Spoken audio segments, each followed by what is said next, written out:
Hello everybody, I'm Edwin and I'll be talking about basic dynamic analysis. So now we'll proceed on to what is the task that needed to do for this basic dynamic analysis. So here's 5 of the tasks that is needed to do. The first is update DNS. What does it do is it spoofs DNS response. It simulates a network.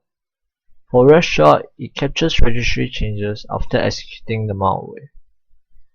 For process monitor, it monitors registry, files, network, and process activities happening on the system.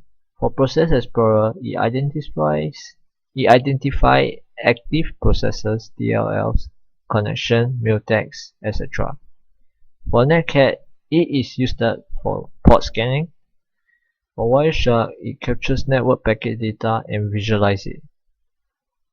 Now I will proceed on to the demonstration of each of these tools as I analyze the malware. Okay, these are the tools for the basic dynamic analysis. So we will start off with red shot. Red shot will do our first shot, which will give us the result of the computer clean state. Then we will activate the virus. Then we will do the second shot, which will show the difference that has happened into the registry. So now we'll compare it. So these are all the things that has changed and added. So the two suspicious one is where they call out the command. Then got one is the system32 win inet.exe. That is a suspicious file that they are calling it out. Okay, now we'll do basic dynamic analysis. So here is it. Now we will start off with process explorer. Okay, I open up these two things first. So yeah, let's start off with process explorer. Then we're gonna open it. Okay, you saw that thing? That was the virus that was running, but it disappeared as soon as I opened the process explorer. So now we're gonna run the virus. Okay, while the virus is running, we didn't click OK because if we click OK, it will disappear. So let's see what is inside. There is quite a number of mutex that is created in this virus. So here is the list of mutex that is created by this thing. Okay, so we go to the property. We want to see what is the thread. So here is the thread. It only created one thread.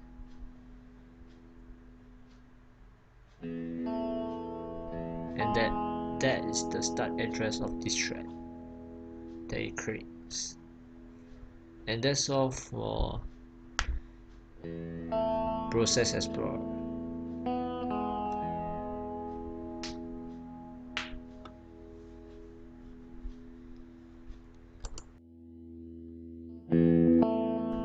Now we will be handling the process monitor. So we'll start off the process monitor first. We'll open its exe. Now we'll add the value that we want to search. The first will be the process that we are going to run, which is the virus. The virus name is 567 etc etc. So we're going to paste it down there since I already copied it earlier. So we add it to the process. Now we'll add the operation. The operation we're gonna add first is the create file.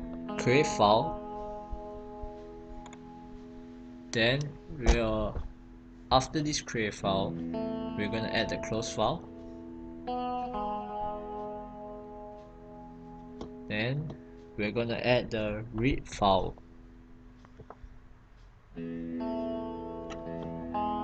Then we're gonna add the reg open key.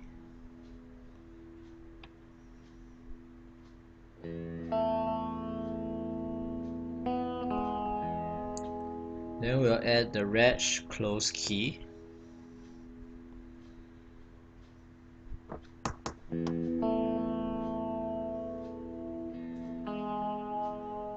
Then we'll add the reg set key.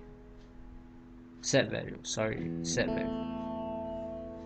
Then we'll add the reg create key.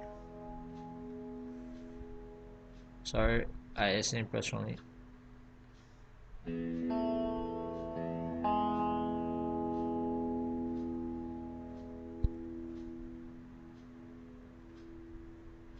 We'll add the reg create key.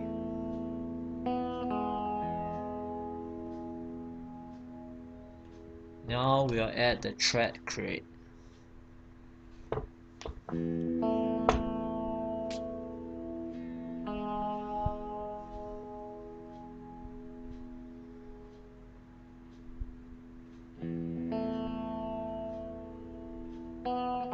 Okay, we'll click apply first.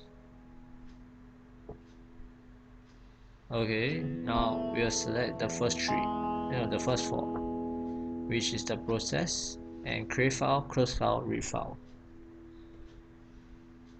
So now we have selected the filter.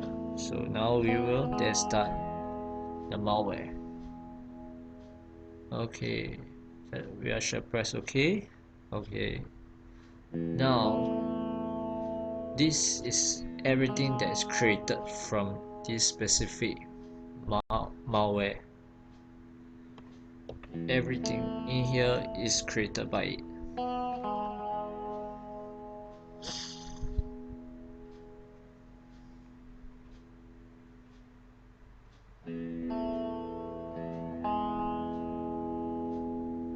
But one specific thing is this win.inet.exe. This thing appeared in the red shot, which makes me come to a conclusion: this thing is a duplicate of the virus. So now we'll do this thing: reg open, close, set, and create. So here's the list of everything that is created, open, set, and closed by the registry that is done by this virus. So here is it, everything is here. So these shell commands, shell open commands, are the things that we have seen in the red shot. So here is it, these these 5 things. So now we'll go next to thread create. We'll see the number of threads that is created by this malware. As you can see, there's only 2 threads that are created by this malware. And that's all for process monitor. Okay, so we'll start off with Apache DNS. So we are going to double click Apache DNS, double click Apache exe. Okay, this is the opener Apache DNS. So we're gonna type in the DNS reply IP 127.0.0.1. The domain set to 0, and we're gonna select the adapter to use. So let's press start server. So here's the here is what it say: using 127.0.0.1. All this is okay. So yeah, now we start the virus. Okay, I just pressed the virus earlier, so yeah. Okay, so we're gonna leave it for a few seconds to see whether there is any network activity that is sent and received by this Apache DNS.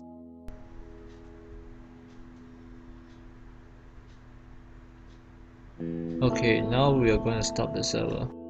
And that's all for Apache DNS. Thank you. Okay, now we'll be starting with Wireshark. So to do Wireshark, we're gonna select the network adapter that we're gonna use, which is the VMware Accelerated and PCNet adapter. So we'll hit start. So this is the thing that's running in the VMware currently.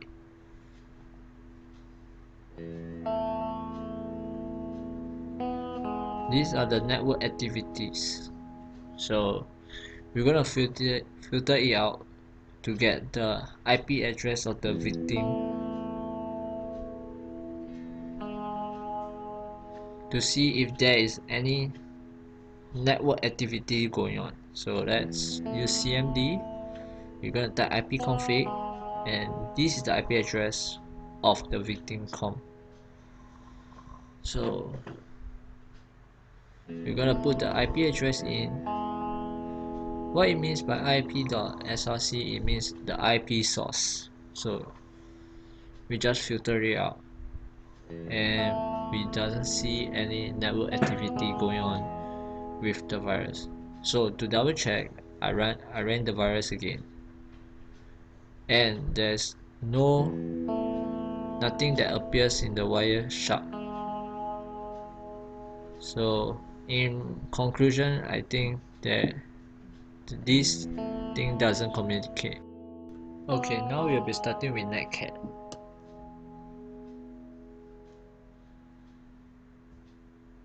So for the basic dynamic, we click on netcat, but we can't directly click on this exe, so we have to run it by cmd. Cmd will type nc means netcat, -l means listen, and p means the port. So we'll do port 80, since most viruses communicate through port 80 or 443. So we'll test out that. Okay, I'll be running a virus to make sure the reading is accurate. So I'm gonna press enter.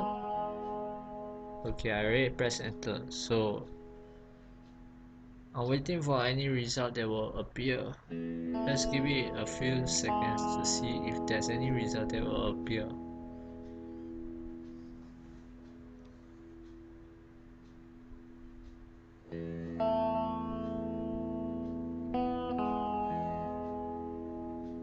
Okay, there's no results that appear, so I concluded that this virus doesn't communicate or uses the network. Okay, now we'll be using an Anubis for sandboxing. So this is the website that we use. You can see it from the video itself. So why would you really want to use this? This is to ensure that our results that we found are accurate. So here it is. We add the file now, and when we get we just write in the verification code so that we get the priority boost when this server helps to analyze it. So we shall just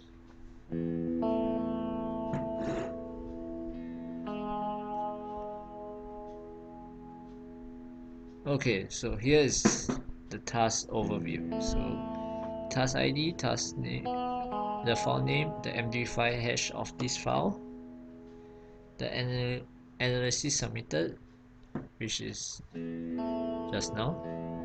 So all these things, yeah. We're going to click on HTML. So HTML will show the view of what it is inside. So the general information like the time needed, the report created, termination reason, program version. So the program name is actual file name is called malware.ex.exe. So the load time DLL, that means these things will be loaded when it start up. The runtime DLL, the pop-ups, okay, the screenshot, this is how it look like, and we did saw it when we're doing the analysis. So registry value modified, these This is the thing that is modified. It's exactly as what we gotten in the red shot. Registry value read. This is all the thing that is readed.